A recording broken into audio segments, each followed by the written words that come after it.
Imphal state package अनी पीब है तसेंना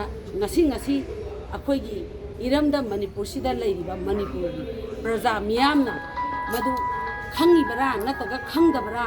करम्बगी खुपीनो हैबसे अखोगी मियामना ngasiफावदा हंगबा क्वेश्चन अमता कनासु हंगनाद्री अदुक यामना ताबा नोंगी मरक्तुदा मखुता सातिन तुप्पगा मिसागी नेता साबसिंगुना चंगबियु मियामगी थबकनी नोंग चोटपा करीबता खनबिरुगनु हाइदना सुमाइना तौरगा चमजरबा इमासिंग पंगजरबा इमासिंग अदुगुमलबा इंडिया गवर्नमेंट की अदुगुम्बा सासिनबा ड्रामा सासिनबा पैकेज समना हायरबदा थिकागी ओइना लाक्बिरमबदो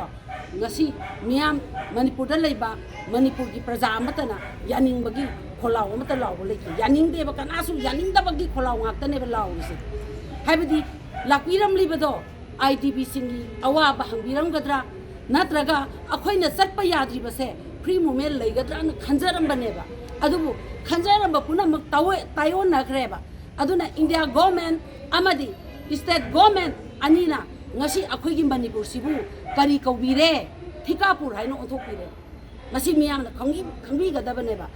अखोइना लौगदब चाकथुंग नत्रगा अखोइगी पैकेज दो आइगी इरमदम आइगी मणिपुर की लेबाकसिना शांति लेतरगबु अखोइगी पैकेज तो कैदौना दोइनोबा मसी मंगने ngasi खोइगी सनुरा मरुपना अफबा लेंगागलोन अमा लेहनबा होनबदा नुपी सिना करी थौदांग लौगदगे हाइबा टॉपिक से पुखलगा ngasi खनजरिबसे मसीगी मरमदगिने अदुकी मतिक जाएबा सासिनबा मिसागी तौसिनबा अदुगुम्बा लेंगागलोन ओइरिबा मयामदुना मखुता सातिनगा पाइरगा चंगबियो कैसु तौरै लेबाकिनेना समझरबा इमासिंगसे अरानबा लोमदा अदुम चिंजनबिदना ngasi फावबदा लेरिबसे मसे खुइ सनुरा मरुकी ओइना मणिपुर पीपल्स पार्टीना थपoi सुना नुआइजदे सनुरागी ओइना लेजरिबा अखोइ वइंसिंगनदी नुपी सिंगसे कदाइ बौबा थापता अखोइसे थंबाक्ता थंबा याबगे हाइबसे याइ मखैदे अखोइ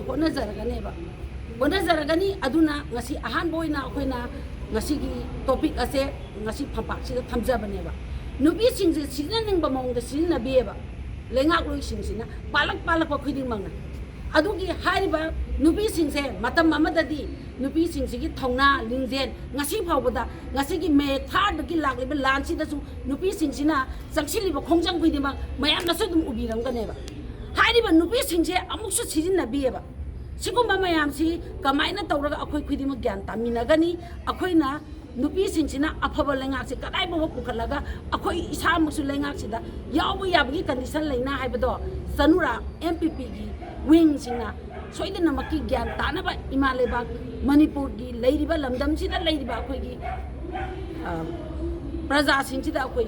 यारिबा मखैदि नुपी ओइबि सिंगसिदा अखोइ ताकननबगी दमकता अखोइ सेम सादुना लेजरे अदुबु ज्ञान कयाम तारकनी नत्रगा तारकलोइ हाइबदुदी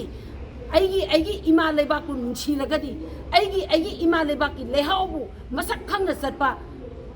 येलौमी असेंबोइरगदी आई ज्ञान तागनी हाइबगी थाजबदी लेजे।